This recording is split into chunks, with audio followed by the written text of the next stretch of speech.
દાહોદ જિલ્લાના ફતેપુરા તાલુકાના સુખસરમાં નકલી આઈટી અધિકારી બનીને દરોડા પાડવા આવેલી ગેંગનો પર્દાફાશ થયો છે, જેમાં 6 અલગ અલગ વ્યવસાય સાથે જોડાયેલા શખ્સોએ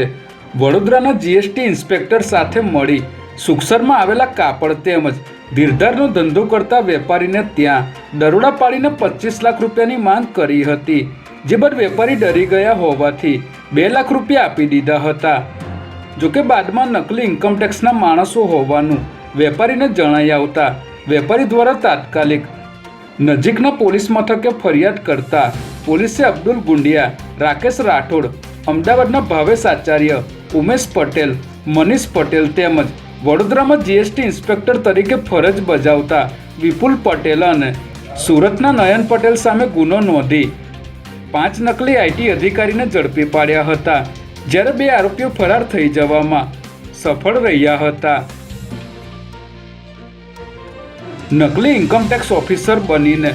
ફતેપુરા તાલુકાના સુખસર ગામે એક દુકાનમાં સર્ચ કરનારી ટોળકીનું દાહોદ પોલીસે ઇન્ટ્રોગેશન કરતા ચોંકાવનારી વિગતો બહાર આવી છે, જેમાં ટોળકી ટાર્ગેટ નક્કી કર્યા બાદ જે તે જિલ્લામાં પોલીસ કોન્સ્ટેબલનો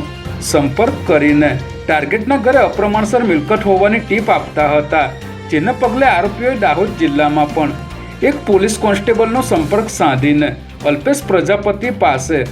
અપ્રમાણસર મિલકત હોવાથી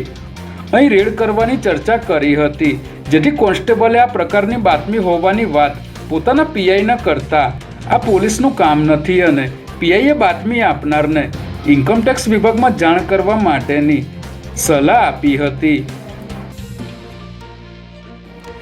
સતલાસણા એપીએમસી ગોડાઉન ખાતે મગફળીમાં ખામી ન કાઢવા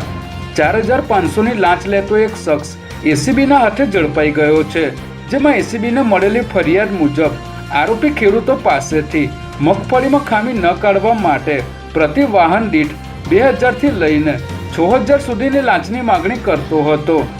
જેના આધારે એસીબીએ છટકું ગોઠવ્યું હતું, જેમાં આરોપીએ ડિકોય પાસેથી 5000 રૂપિયાની માગણી કરી 4500 રૂપિયા લેવાના નક્કી કર્યા હતા, ત્યારે કલ્યાણજી ઠાકોર નામના વ્યક્તિએ લાંચની રકમ સ્વીકારતા જ એસીબીએ તેને રંગે હાથ ઝડપી લીધો હતો।